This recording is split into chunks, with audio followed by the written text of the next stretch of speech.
Satnam Shri Waheguru JIO. ਨਾਮ ਜਪਣ ਦੀਆਂ ਵਿਧੀਆਂ। ਜਵਾਨ ਦਾ ਜਪ ਜਾਂ ਵਾਚਕ ਜਪ ਜਿਹੜਾ ਰਸਨਾ ਨਾਲ ਕੀਤਾ ਜਾਂਦਾ ਹੈ, ਇਹਨੂੰ ਬੇਖਰੀ ਦਾ ਵੀ ਕਹਿ ਦਿੰਦੇ ਹਨ। ਇਹ ਜਪ ਜਵਾਨ ਨਾਲ ਉੱਚੇ ਸੁਰ ਵਿੱਚ ਕੀਤਾ ਜਾਂਦਾ ਹੈ, ਜੋ ਦੂਸਰੇ ਨੂੰ ਸਾਫ਼ ਸੁਣੇ। ਪਰ ਜਵਾਨ ਨਾਲ ਕੀਤਾ ਜਪ ਅਸਥਾਈ ਹੁੰਦਾ ਹੈ। ਜਿਵੇਂ ਪਾਣੀ ਤੇ ਕੱਢੀਆਂ ਲਕੀਰਾਂ ਉਦੋਂ ਮਿਟ ਜਾਂਦੀਆਂ ਨਾ, ਜਿੰਨਾ ਜੇ ਕਰਦੇ ਰਹੀਏ ਠੀਕ ਆ, ਨਾ ਕਰੀਏ ਤੇ ਫਿਰ ਰੁਕ ਜਾਂਦਾ ਹੈ। ਇਹ ਮਨ ਦੀ ਗਹਿਰਾਈ ਤੱਕ ਨਹੀਂ ਜਾਂਦਾ। ਬਾਣੀ ਦਾ ਜਪ ਉਹ ਟੁੱਟ ਵੀ ਨਹੀਂ ਹੁੰਦਾ, ਕਿਉਂਕਿ ਕਮਜ਼ੋਰ ਹੋ ਜਾਣ ਤੇ ਬਾਣੀ ਨਾਲ ਜਪ ਕਰਨਾ ਅਸੰਭਵ ਹੋ ਜਾਂਦਾ ਹੈ। ਕੇਵਲ ਮਾਨਸਿਕ ਜਪ ਹੀ ਅਟੁੱਟ ਰਹਿ ਸਕਦਾ ਹੈ, ਉਹ ਕਦੀ ਟੁੱਟਦਾ ਨਹੀਂ, ਇੱਕ ਰਸ ਰਹਿੰਦਾ ਹੈ। ਇਸ ਲਈ ਮੌਲਾਨਾ ਰੂਮੀ ਕਹਿੰਦੇ ਹਨ, ਮੌਲਾਨਾ ਰੂਮੀ ਦੀਆਂ ਮਸਨਵੀਆਂ ਗ੍ਰੰਥ ਹੈ, ਜਿਹਦੇ 'ਚ ਬਹੁਤ ਹੀ ਵਿਚਾਰ ਦਿੱਤੀ ਗਈ ਹੈ। ਇਸ ਤਰ੍ਹਾਂ ਹਰ ਮੱਤ ਦੇ ਵਿੱਚ ਬੜੇ ਬੜੇ ਮਹਾਂਪੁਰਖ ਹੋਏ। ਆਤਮਾ ਮਨ ਨਾਲ ਭਗਵਾਨ ਦਾ ਸਿਮਰਨ ਕਰਨਾ ਚਾਹੀਦਾ ਹੈ। ਜ਼ੁਬਾਨ ਦਾ ਜਪ ਜ਼ਿਕਰੇ ਆਮ ਹੈ, ਇਹਨੂੰ ਜ਼ਿਕਰੇ ਆਮ ਕਹਿ ਦਿੰਦੇ ਆ। ਅਤੇ ਮਨ ਦਾ ਜਪ ਜ਼ਿਕਰੇ ਖਾਸ ਹੈ। ਅਤੇ ਪੱਥਰ ਤੇ ਲਕੀਰ ਵਾਂਗੂ ਹੈ। ਮੀਆਂ ਬਾਹੂ ਨੇ ਇੱਕ ਸਿੱਧ ਪੁਰਸ਼ ਹੋਏ ਹਨ, ਕਹਿੰਦੇ ਹਨ, ਜਵਾਨੀ ਕਲਮਾ ਹਰ ਕੋਈ ਆਖੇ। ਜਵਾਨਾਂ ਤਾਂ ਰਾਮ ਰਾਮ ਸਾਰੇ ਕਹੀ ਜਾਂਦੇ, ਪਰ ਰਾਮ ਕਹਿਣ में भेद है। इसमें एक विचार सोई राम सबे कह सोई कौतुकहार। दिल दा आखे कोई हो, कहते दिल दा कोई हैगा। सुल्तान बाहू ने गल कही, जिथे दिल दा कलमा आखण जवान ना लहरी ढोई गहराई हो। हाँ जी, इस करके डूंघाई विच जिहड़ा मन नाल कीता जाए। अर्थ दिल नाल कोई बिरला ही परमात्मा का सिमरन करता है। दिल ना किया होया सिमरन, हाँ जी, जिस स्थान ते लै जाता है, जवान का सिमरन कदे भी उत्थे नहीं पहुँचता। भाव जवान उत्थे गहराई तक नहीं पहुँच सकती। नाम जप नाल मन की मैल तो जरूर दूर हुंदी है, पर जदों मन का साबण कपड़े तक पहुँचे। जवान का जप तो उस मनुष्य की तरह है जो कपड़े उपर साबण रख के बैठा रहिंदा है। कपड़ा तो ही साफ होवेगा जदों कपड़े ते साबण रगड़िया जाए अते कपड़े नूं पत्थर ते पटकिया जाए। बार बार अजिहा करन नाल ही मैल लैंदी है। पर जे दिखावे दी ही भगती, जो दिखावे दी ही भगती करते हैं, उन्हां दे दिल की मैल नहीं लैंदी, क्योंकि उन्हां दी आवाज़ दिल दे अंदर बैठे परमात्मा तक नहीं पहुँचती। वो जिमें हुण महाराज ने पूछा सी ना 10वें पातशाह नूं कि बाणी भी पढ़ते हैं पर मन टिकदा नहीं। महाराज ने फिर देग रगड़ाई सी ते विच सुख निधान पाया कि एक उन्होंने कहा कुरलियाँ करो। जिन्होंने कुरलियाँ कीतियां भी नशा होया, कहते नहीं। तो जिन्होंने पीता कहते जी हुण तो नशा चढ़ गया। कहते बस इस तरह ही बहुते तो कुरलियाँ करते हैं, अंदर नहीं ले जाते। तुलसीदास जी कहते हैं, सादर सिमरन जो नर कर ही भव बारद। मैंने होंदा बारद भी मैंने सागर। गोपद, हाँ जी, अवतर ही। जिमें गां दे पैर खुर दे विच पानी होवे, लंघण लग्या तकलीफ नहीं होंदी, इउं तर जांदे। नंबर 1 तो 2 अपासू जप। हाँ जी, एक ओंकार दा बुल्ला ना जप ਜੋ ਦੂਸਰੇ ਨੂੰ ਸੁਣਾਈ ਨਾ ਦੇਵੇ।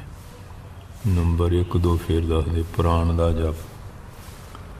ਜ਼ੁਬਾਨ ਤੋਂ ਵੱਧ ਕੇ ਪ੍ਰਾਣ ਦਾ ਜਪ ਹੈ। ਸਵਾਸਾਂ ਨਾਲ ਜ਼ੁਬਾਨ ਮੂੰਹ ਵਿੱਚ ਬੰਦ ਹੋਵੇਗੀ ਅਤੇ ਧਿਆਨ ਜਾਂ ਸੁਰਤੀ ਪ੍ਰਾਣਾਂ ਦੀ ਗਤੀ ਵਿੱਚ ਹੋਵੇ, ਭਾਵ ਪ੍ਰਾਣਾਂ ਦੇ ਆਉਣ ਜਾਣ ਵਿੱਚ ਹੋਵੇ। ਪ੍ਰਾਣ ਦੀ ਗਤੀ ਵਿੱਚ ਓਂਕਾਰ ਜਾਂ ਓਮ ਦਾ ਧਿਆਨ ਰੱਖੇ। ਜਦੋਂ ਪ੍ਰਾਣ ਸਵਾਸ ਅੰਦਰ ਆਵੇ ਤੇ ਮਨ ਵਿੱਚ ਓਮ ਕਹੇ, ਤੇ ਜਦੋਂ ਪ੍ਰਾਣ ਬਾਹਰ ਜਾਏ ਤਾਂ ਮਨ ਵਿੱਚ ਮਾ ਕਹੇ, ਭਾਵ ਸਵਾਸ ਪਰ ਸਵਾਸ ਦੇ ਨਾਲ ਮਨ ਵਿੱਚ ਓਮ ਦਾ ਜਾਪ ਕਰੇ। ਜਿੰਨਾ ਸਮਾਂ ਪ੍ਰਾਣ ਅੰਦਰ ਲੈ ਕੇ ਜਾਣ ਜਾਂ ਬਾਹਰ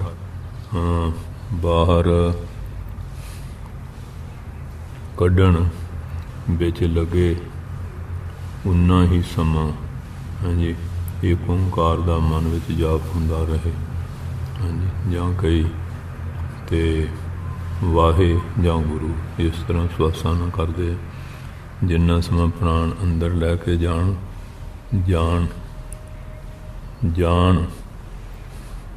ਤੇ ਬਾਹਰ ਕੱਢਣ ਵਿੱਚ ਜਾਂ ਬਾਹਰ ਕੱਢਣ 'ਚ ਲੱਗੇ, ਉਨਾ ਹੀ ਸਮਾਂ ਇੱਕ ਓਂਕਾਰ ਦਾ ਮਨ ਵਿੱਚ ਜਾਪ ਹੁੰਦਾ ਰਹੇ। ਉਸ ਸਮੇਂ ਸਵਾਸ ਦੀ ਗਤੀ ਆਉਣ ਜਾਣ ਵਿੱਚ ਮਨ ਨਾਲ ਓਂਕਾਰ ਕਹੇ। ਓਂਕਾਰ ਦਾ ਹੀ ਧਿਆਨ ਲਗਾਓ ਅਤੇ ਓਂਕਾਰ ਹੀ ਸੁਣੇ। ਮਨ, ਪ੍ਰਾਣ ਅਤੇ ਓਂਗ ਤਿੰਨੇ ਇੱਕ ਹੀ ਹੋ ਜਾਣ। ਜਿਸ ਤਰ੍ਹਾਂ ਹੁਣ ਸਾਜ਼ ਵੱਜਦੇ ਹੈ, ਸੁਰ ਤਾਲ ਤੇ ਉਹਦਾ ਗਲਾ ਰਾਗੀ ਦਾ ਮਿਲੇ ਫੇਰੇ ਹੀ ਨਾਦ ਬਣਦਾ ਨਾ, ਇਸੇ ਨੂੰ ਸੁਰਤ ਸ਼ਬਦ ਦਾ ਮੇਲ ਕਹਿੰਦੇ ਹਨ। ਸੁਰਤ ਸ਼ਬਦ ਦੇ ਮੇਲ ਦਾ ਇਹ ਅਰਥ ਹੈ ਕਿ ਪ੍ਰਾਣਾਂ ਦੀ ਗਤੀ ਰਫਤਾਰ ਜਿਹੜੀ ਹੈ ਨਾ, ਵਿੱਚ ਸ਼ਬਦ ਨੂੰ ਭਾਵ ਓਮ ਨੂੰ ਜਪੇ ਵੀ, ਸੁਰਤ ਧਿਆਨ ਜਾਂ ਮਨ ਇਸ ਨੂੰ ਸੁਣੇ ਵੀ। ਸੁਰਤਨਾਮੇ ਸੁਣਦਾ ਹੁੰਦਾ ਤੇ ਇਸ ਨੂੰ ਦੇਖੇ ਵੀ। ਸੁਰਤ ਭਾਵ ਸੁਰਤ ਸ਼ਬਦ ਵਿੱਚ ਰੱਖੇ, ਜਿਹੜੀ ਸੁਰਤ ਬਿਰਤੀ ਹੈ ਸ਼ਬਦ ਵਿੱਚ ਜੋੜੀ ਰੱਖੇ। ਇਸ ਨਾਲ ਚੇਤਾ ਇਕਾਗਰ ਹੋ ਜਾਂਦਾ ਹੈ ਅਤੇ ਗਿਆਨ ਦੀ ਪ੍ਰਾਪਤੀ ਹੁੰਦੀ ਹੈ। ਇਸ ਲਈ ਕਹਿੰਦੇ ਹਨ, ਕੁੰਜੀ ਸ਼ਬਦ ਲੱਗੀ ਜਬ ਘਟ ਕੋ ਖੋਲ ਦਇਆ। ਔਰ ਕਹਿੰਦੇ ਜਦੋਂ ਫਿਰ ਕੁੰਜੀ ਨਾ ਅੰਦਰਲੇ ਘਟ 'ਚ ਲੱਗਦੀ, ਖੋਲ੍ਹਦੀ ਆ ਝੱਟ ਇਸ ਪਟ ਕੋ, ਫਿਰ ਜਿਹੜਾ ਇਹ ਪਟ ਦਰਵਾਜ਼ਾ ਇੱਕਦਮ ਖੋਲ੍ਹਿਆ ਜਾਂਦਾ ਹੈ। ਜਿਵੇਂ ਕੁੰਜੀ ਲੱਗਣ ਨਾਲ ਦਰਵਾਜ਼ਾ ਖੁੱਲ੍ਹ ਜਾਂਦਾ ਹੈ। ਸਵਾਸ ਪਰ ਸਵਾਸ ਦੇ ਮਣਕਿਆਂ ਦੀ ਮਾਲਾ ਹੈ, ਭਾਵ ਸਵਾਸ ਅੰਦਰ ਆਉਣਾ ਤੇ ਬਾਹਰ ਜਾਣਾ ਹੀ ਇਸ ਮਾਲਾ ਦੇ 2 ਮਣਕੇ ਹਨ। ਤੇ ਕਈ ਫਿਰ ਇਹ ਹੈ ਇੱਕੋ ਹੀ ਸਾਹ 'ਚ 30-35 ਵਾਰੀ ਕਰ ਦਿੰਦੇ ਆ। ਇਹੀ 2 ਮਣਕਿਆਂ ਦੀ ਮਾਲਾ ਦਿਨ ਰਾਤ, ਫਿਰ ਕਾਠ ਦੀ ਮਾਲਾ ਨਾਲ, ਫਿਰ ਇਸੇ ਨੂੰ ਹੀ ਅਜੱਪਾ ਜਪ ਕਹਿੰਦੇ ਹਨ। ਇਹ ਮਾਲਾ ਫਿਰਦੀ ਵੀ ਆਪਣੇ ਆਪ ਹੈ, ਇਸ ਲਈ ਕਹਿੰਦੇ ਹਨ, ਅੰਦਰ ਦੇਖ ਲੈ ਮਾਲਾ ਫਿਰਦੀ ਹਰਦਮ ਤੇਰੇ ਬੰਦਿਆ। ਦੋਨੋਂ ਮਣਕੇ ਆਪੇ ਫਿਰਦੇ, ਬਾਝੋਂ ਫੇਰੇ ਬੰਦਿਆ। ਜਦੋਂ ਫਿਰ ਉਹ ਇਸ ਤਰ੍ਹਾਂ ਦਾ ਜਾਪ ਬਣ ਜਾਂਦਾ ਨਾ, ਜਿਵੇਂ ਸਵਾਸ ਆਈ ਜਾਂਦੇ ਆ, ਪਟੇ 'ਤੇ ਕੋਈ ਚੀਜ਼ ਚੜ੍ਹਾ ਦਈਏ, ਉਹ ਆਪਣੇ ਆਪ ਪਟੇ ਦੇ ਨਾਲ ਹੀ ਘੁੰਮੀ ਜਾਂਦੀ ਹੈ। ਇਸ ਤਰ੍ਹਾਂ ਸਵਾਸਾਂ ਨਾਲ ਜਿਹੜੇ ਹੁੰਦਾ, ਜਿਵੇਂ ਸਵਾਸ ਚੱਲਦੇ ਉਵੇਂ ਨਾਲ ਹੀ ਚੱਲੀ ਜਾਂਦਾ। ਸ਼ੁਰੂ ਵਿੱਚ ਮਨ ਨੂੰ ਮਾਲਾ ਦੇ ਹੱਥ ਨਾਲ ਬਿਰਤੀ ਪੱਕੀ ਕਰਕੇ ਜਾਪ ਵਿੱਚ ਲਾਈ ਰੱਖਣਾ ਵੀ ਚੰਗਾ ਰਹਿੰਦਾ। ਪਹਿਲਾਂ ਤਾਂ ਮਾਲਾ ਫੇਰਨੀ ਪੈਂਦੀ ਹੈ, ਕਿਉਂਕਿ ਉਵੇਂ ਕਰੋ ਤਾਂ ਬੰਦਾ ਆਲਸ ਕਰ ਜਾਂਦਾ। ਜਿਵੇਂ ਕੋਈ ਵੀ ਕੰਮ ਕਰਦਾ ਉਹਦੇ ਔਜ਼ਾਰ ਹੋਣ ਅਤੇ ਉਹਨਾਂ ਨਾਲ ਹੀ ਕੰਮ ਕਰਦਾ। ਇਸ ਤਰ੍ਹਾਂ ਪਹਿਲਾਂ ਮਾਲਾ ਦੇ ਨਾਲ ਗਿਣਤੀ ਹੁੰਦੀ ਵੀ ਇੰਨਾ ਰੋਜ਼ ਕਰਨਾ, ਬਣਿਆ ਰਹਿੰਦਾ, ਫਿਰ ਕਰਦਿਆਂ ਹੋ ਜਾਂਦਾ ਹੌਲੀ ਹੌਲੀ। ਇਹੀ ਮਾਲਾ ਦਾ ਖਾਸ ਲਾਭ। ਮਾ ਮੈਨੇ ਮਨ, ਮਾ ਮੈਨੇ ਮਾਇਆ, ਲਾ ਮੈਨੇ ਲੈ ਕਰਨਾ। ਮਨ ਦਾ ਮਾਇਆ ਵੱਲੋਂ ਲੈ ਕਰਨਾ ਜਾਂ ਮਨ ਨੂੰ ਪਰਮਾਤਮਾ ਵੱਲ ਲਾ ਲੈਣਾ, ਇਹੀ ਮਾਲਾ ਦਾ ਅਰਥ ਹੈ। ਵੈਸੇ ਬਿਨਾਂ ਮਾਲਾ ਦੇ ਜਾਪ ਹੋਵੇ ਤਾਂ ਚੰਗਾ ਹੈ, ਕਿਉਂ ਪਹਿਲਾਂ ਕਰਨਾ ਵੀ ਪੈਂਦਾ, ਅਤੇ ਜੇ ਚੱਲ ਪਵੇ ਫਿਰ ਤਾਂ ਠੀਕ ਹੀ ਹੈ, ਕਹਿੰਦੇ ਚੰਗਾ ਹੈ। ਕਿਉਂਕਿ ਅਜਿਹਾ ਕਰਨ ਨਾਲ ਜਪ ਅਤੇ ਧਿਆਨ ਦੋਨੋਂ ਨਾਲੋਂ ਨਾਲ ਹੋ ਸਕਦੇ ਹਨ। ਦੂਸਰੇ ਮਰਨ ਦੇ ਸਮੇਂ ਤਾਂ ਮਾਲਾ ਵੀ ਨਹੀਂ ਫੇਰ ਹੋਣੀ। ਦੂਸਰੀ ਇਹ ਵਿਧੀ ਇਹ ਹੈ ਕਿ ਘੜੀ ਦਾ ਸਮਾਂ ਪੱਕਾ ਕਰਕੇ ਵੀ ਉਨਾ ਸਮਾਂ ਜਾਪ ਕਰ ਸਕਦੇ ਹਾਂ। ਘੜੀ ਦਾ ਸਮਾਂ ਕਰ ਲਏ ਵੀ ਜਿਵੇਂ ਇੰਨਾ ਕਰਨਾ, ਆਮ ਪਤਾ ਲੱਗ ਹੀ ਜਾਂਦਾ ਨਾ ਮੂਲ ਮੰਤਰ ਕਿੰਨੇ ਮਿੰਟਾਂ ਦੀ ਮਾਲਾ ਹੁੰਦੀ ਹੈ, ਵੀ ਕਿੰਨੀਆਂ ਮਾਲਾ ਕਰਨੀਆਂ ਹੈ, ਉਹਦੇ ਹਿਸਾਬ ਨਾਲ ਵੀ ਹੋ ਜਾਂਦਾ ਹੈ। ਪ੍ਰਾਣ ਦਾ ਜਪ ਬੜਾ ਉੱਤਮ ਹੈ, ਸਵਾਸਾਂ ਦਾ ਕਹਦੇ ਜਾਂ ਪ੍ਰਾਣਾਂ ਦਾ। ਆਮ ਭਗਤਾਂ ਨੇ ਇਸੇ ਨੂੰ ਹੀ ਅਪਣਾਇਆ ਹੈ। ਇਸ ਨਾਲ ਪ੍ਰਾਣ ਨਿਯਮ ਪੂਰਵਕ ਚੱਲਣ ਲੱਗਦਾ ਹੈ। ਹਾਂਜੀ, ਅਤੇ ਜਿਸ ਨਾਲ ਮਨ ਦੀ ਚੰਚਲਤਾ ਹੌਲੀ ਹੌਲੀ ਘੱਟ ਜਾਂਦੀ ਹੈ, ਕਿਉਂਕਿ ਮਨ ਦਾ ਪ੍ਰਾਣਾਂ ਨਾਲ ਗਹਿਰਾ ਸੰਬੰਧ ਹੈ। ਜਿੰਨਾ ਸਵਾਸ 'ਤੇ ਚੱਲੇ ਉਨਾ ਹੀ ਮਨ ਚੰਚਲ ਹੁੰਦਾ ਹੈ, ਅਤੇ ਜਿੰਨਾ ਸਹਿਜੇ ਸਹਿਜੇ ਚੱਲੇ ਉਨਾ ਹੀ ਮਨ ਦੀ ਚੰਚਲਤਾ ਘਟਦੀ ਹੈ ਅਤੇ ਮਨ ਵਸ ਹੋਣ ਲੱਗਦਾ ਹੈ। ਇਸ ਨੂੰ ਪ੍ਰਾਣਾਂ ਦੁਆਰਾ ਉਪਾਸਨਾ ਵੀ ਕਹਿੰਦੇ ਹਨ। ਉਪਾਸਨਾ ਦਾ ਮਤਲਬ ਉਪਾਸਨਾ ਪਰਮੇਸ਼ਰ ਜਾਂ ਗੁਰੂ ਦੇ ਨੇੜੇ ਆਸਣ ਲਾਉਣਾ, ਪਹੁੰਚਣਾ। ਸਵਾਸਾਂ ਦੀ ਮਾਲਾ ਫੇਰਨ ਤੋਂ ਇਲਾਵਾ ਚੱਲਦੇ ਫਿਰਦੇ ਅੱਖਾਂ ਦੀ ਮਾਲਾ ਵੀ ਫੇਰੇ। ਸਭ ਪ੍ਰਾਣੀ ਤੁਹਾਡੀ ਮਾਲਾ ਦੇ ਮਣਕੇ ਹਨ। ਹਰ ਇੱਕ ਵਿੱਚ ਭਗਵਾਨ ਦੇਖਾਂਗੇ ਤਾਂ ਤੁਹਾਡੀਆਂ ਅੱਖਾਂ ਦੀ ਮਾਲਾ ਵੀ ਆਪਣੇ ਆਪ ਹੀ ਫਿਰਦੀ ਜਾਵੇਗੀ। ਇਸ ਤਰ੍ਹਾਂ ਅੱਖਾਂ ਦੀ ਮਾਲਾ ਫੇਰਦੇ ਸਮੇਂ ਸਭ ਵਿੱਚ ਪਰਮਾਤਮਾ ਦੇਖੋ ਅਤੇ ਕਿਸੇ ਨਾਲ ਬੈਰ ਨਾ ਕਰੋ। ਸਭ ਦੀ ਨਿਸ਼ਕਾਮ ਸੇਵਾ ਕਰੋ। ਇਸ ਤਰ੍ਹਾਂ ਇਸ ਨੂੰ ਪ੍ਰਾਣਾਂ ਅਤੇ ਅੱਖਾਂ ਦੀ ਮਾਲਾ ਦੇ ਨਾਲ ਅਮਲੀ ਜੀਵਨ ਦੀ ਤੀਸਰੀ ਮਾਲਾ ਵੀ ਫੇਰੋ, ਭਾਵ ਨਿਸ਼ਕਾਮ ਸੇਵਾ ਵੀ ਕਰੋ। ਨੰਬਰ 2, ਮਾਨਸਿਕ ਜਪ। ਇਸ ਵਿੱਚ ਕਿਸੇ ਸ਼ਬਦ ਦਾ ਉਚਾਰਨ ਨਹੀਂ ਹੁੰਦਾ, ਕੇਵਲ ਮਨ ਹੀ ਮਨ ਵਿੱਚ ਓਮ ਓਮ ਜਾਂ ਓਮ ਓਮ ਜਾਂ ਵਾਹਿਗੁਰੂ ਵਾਹਿਗੁਰੂ ਦਾ ਜਪ ਕੀਤਾ ਜਾਂਦਾ ਹੈ। ਭਾਵ ਨਾ ਜੀਭ ਹਿੱਲੇ, ਨਾ ਤਾਂ ਜੀਭ ਹਿੱਲੇ, ਨਾ ਬੁੱਲ ਫਰਕਣ, ਪਰ ਮਨ ਵਿੱਚ ਹੀ ਜਪ ਕੀਤਾ ਜਾਏ। ਇਹ ਜਪ ਮਨ ਨਾਲ ਕੀਤਾ ਜਾਂਦਾ ਹੈ, ਭਾਵ ਮਨ ਨੂੰ ਬਾਹਰ ਜਾਣ ਤੋਂ ਰੋਕ ਕੇ ਇਸ ਨੂੰ ਓਮ ਓਮ ਜਾਂ ਵਾਹਿਗੁਰੂ ਵਾਹਿਗੁਰੂ ਦੇ ਜਪ ਵਿੱਚ ਲਗਾਇਆ ਜਾਂਦਾ ਹੈ ਅਤੇ ਉਸ ਦੇ ਅਰਥ ਸਰੂਪ ਪਰਮਾਤਮਾ ਦਾ ਚਿੰਤਨ ਕੀਤਾ ਜਾਂਦਾ ਹੈ। ਮਨ ਨੂੰ ਸਭ ਪਾਸਿਆਂ ਤੋਂ ਰੋਕ ਕੇ ਓਮ ਜਾਂ ਵਾਹਿਗੁਰੂ ਦੇ ਧਿਆਨ ਵਿੱਚ ਲਗਾਓ, ਜਿੱਥੇ ਤੱਕ ਕਿ ਮਨ ਅਤੇ ਓਮ ਜਾਂ ਵਾਹਿਗੁਰੂ ਇੱਕ ਰੂਪ ਹੋ ਜਾਣ ਅਤੇ ਮਨ ਕਿਸੇ ਪਾਸੇ ਨਾ ਜਾਵੇ। ਕਬੀਰ ਮਹਾਰਾਜ ਫਰਮਾਉਂਦੇ ਹਨ, ਸੁਮਰਨ ਸੁਰਤ ਲਗਾਏ ਕਰ ਮੁਖ ਸੇ ਕੁਝ ਨਾ ਬੋਲ, ਬਾਹਰ ਕੇ ਪਟ ਦੇ ਕਰ ਅੰਦਰ ਕੇ ਪਟ ਖੋਲ। ਕਿ ਸੁਰਤੀ ਨੂੰ ਭਜਨ ਲਾ ਦਿਓ, ਮੂੰਹ ਤੋਂ ਨਾ ਬੋਲ, ਬਾਹਰ ਦੇ ਪਟ ਬੰਦ ਕਰਕੇ ਦਰਵਾਜ਼ੇ ਅੰਦਰ ਦੇ ਖੋਲ੍ਹ ਲਾ। ਇਸ ਲਈ ਇਸ ਜਪ ਦੇ ਨਾਲ ਨਾਲ ਓਮ ਜਾਂ ਵਾਹਿਗੁਰੂ ਦੇ ਅਰਥ ਦਾ ਚਿੰਤਨ ਕਰਨਾ ਵੀ ਜ਼ਰੂਰੀ ਹੈ, ਕਿਉਂਕਿ ਖਾਲੀ ਜਪ ਨਾਲੋਂ ਧਿਆਨ ਉੱਤਮ ਹੈ। ਅਨੁਭਵੀ ਮਹਾਂਪੁਰਖਾਂ ਦਾ ਕਹਿਣਾ ਹੈ ਕਿ ਨਾਮ ਜਪ ਦੇ ਨਾਲ ਨਾਲ ਓਮ ਦਾ ਧਿਆਨ ਵੀ ਕੀਤਾ ਜਾਵੇ ਤਾਂ ਬਹੁਤ ਜਲਦੀ ਸਿੱਧੀ ਹੁੰਦੀ ਹੈ। ਪਹਿਲਾਂ ਬੁੱਧੀ ਨਾਲ ਈਸ਼ਵਰ ਦੇ ਸਰੂਪ ਦਾ ਨਿਸ਼ਚਾ ਕਰੇ ਕਿ ਈਸ਼ਵਰ ਨਿਰਾਕਾਰ ਸਤ ਚਿਤ ਆਨੰਦ ਸਰੂਪ ਅਜਨਮ ਅਜਰ ਅਮਰ ਆਦ ਅੰਤ ਤੋਂ ਰਹਿਤ ਬੇਅੰਤ ਆਦ ਹੈ। ਫਿਰ ਜਪ ਦੇ ਨਾਲ ਨਾਲ ਮਨ ਨੂੰ ਈਸ਼ਵਰ ਦੇ ਸਰੂਪ ਦੇ ਚਿੰਤਨ ਵਿੱਚ ਲਗਾਓ। ਮਨ ਦੀਆਂ ਵਾਗਾਂ ਨੂੰ ਅੰਦਰ ਵੱਲ ਮੋੜੋ। ਮਨ ਦਾ ਸੁਭਾਅ ਹੈ ਨਾ ਬਾਹਰ ਦੌੜਨਾ, ਬਾਹਰ ਦੀ ਦੌੜ ਖਤਮ ਕਰਕੇ ਸੁਰਤੀ ਅੰਦਰ ਲਿਜਾਓ। ਇਸ ਲਈ ਇਸ ਨੂੰ ਉਲਟਾ ਮਾਰਗ ਵੀ ਕਹਿੰਦੇ ਹਨ। ਸਭ ਇੰਦਰੀਆਂ ਨੂੰ ਬੰਦ ਕਰ, ਅੰਦਰ ਧਿਆਨ ਲਗਾ।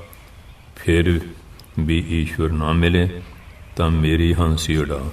ਕਹਿੰਦੇ ਜੇ ਫਿਰ ਵੀ ਰੱਬ ਨਾ ਮਿਲੇ, ਕਹਿੰਦੇ ਜਦੋਂ ਮੇਰਾ ਮਜ਼ਾਕ ਉਡਾ।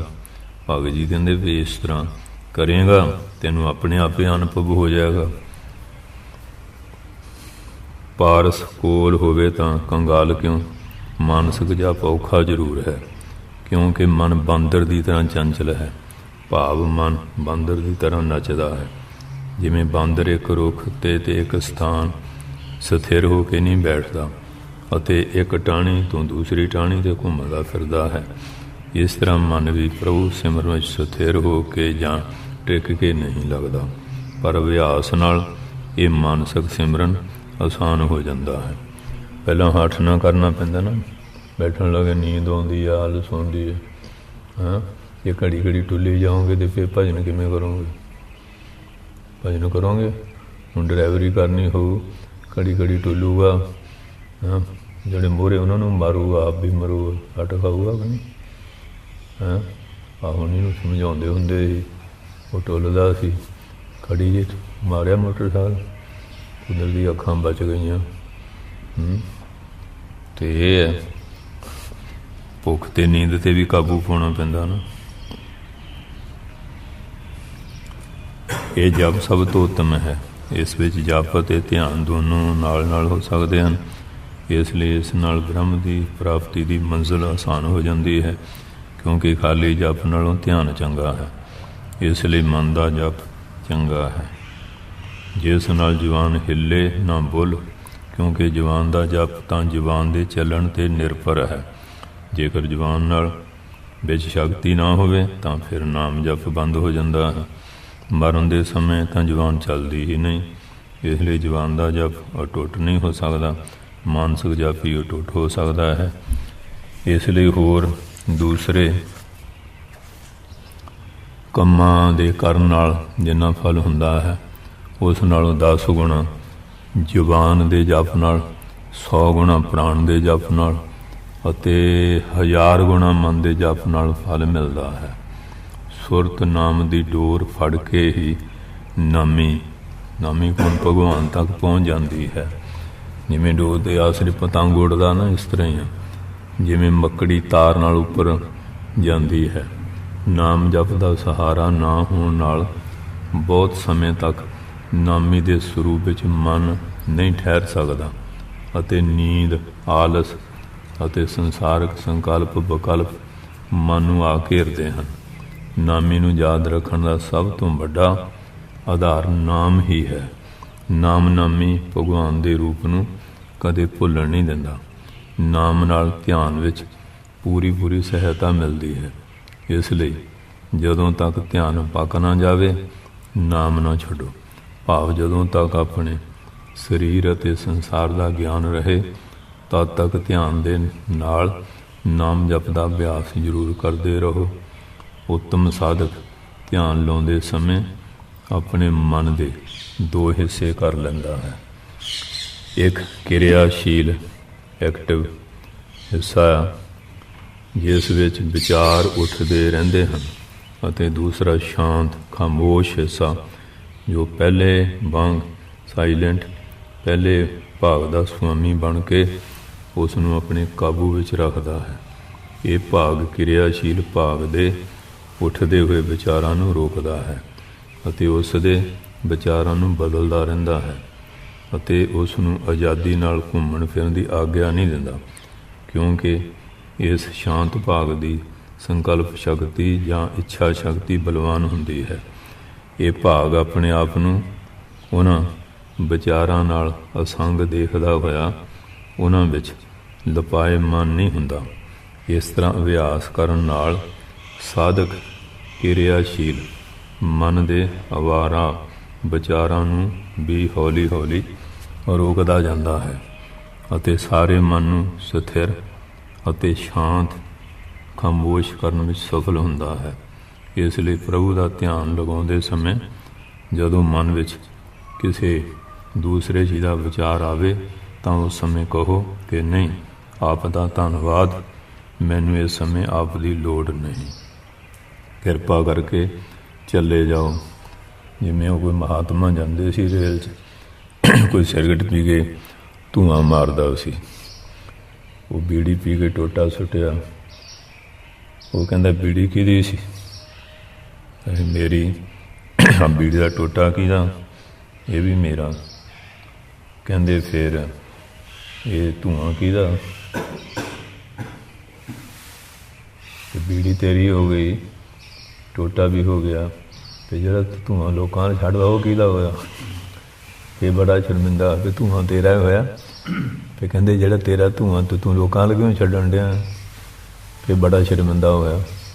तो मन का भी यही है ना कि गलत विचार आते, कहते मैनू तेरी लोड़ नहीं, तुसीं काहले तंग करी जाने। आसन ते बहन का मतलब यह है ना, घूमद्या फिर मन भी नाल घूमी जाता।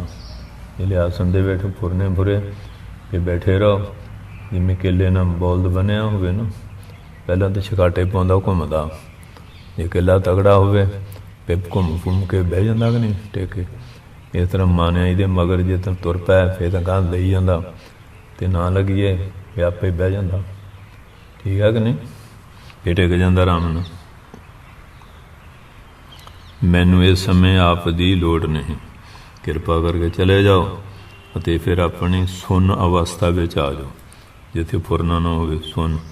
इस लिए ध्यान लगाउंदे ਜਾਂ ਜਦੋਂ परमात्मा तो इलावा कोई होर विचार मन च आवे ਤਾਂ उस समय ये विचार करो कि ये चीज़ इस समय मेरे चिंतन योग है नहीं ਹਨ, पर इस समय चिंतन करन योग ਤਾਂ केवल परमात्मा ही है। इस करके उस समय सजाती विचार मन विच आउण दिओ, जिहड़े योग विचार है ना वो आउण दिओ, ते कोई विजाती जिहड़े गैर विचार आ वो मन च ना आउण दिओ। इस तरह अभ्यास करते करते मन हौली हौली ठहर जाएगा ਅਤੇ मन एकाग्र हो जाएगा। घबराउण की लोड़ नहीं। ध्यान दे बिना ज्ञान नहीं हो सकता, क्योंकि ध्यान पूर्वक देखण नाल ही रस्सी विच सप की प्रतीति हुंदी है।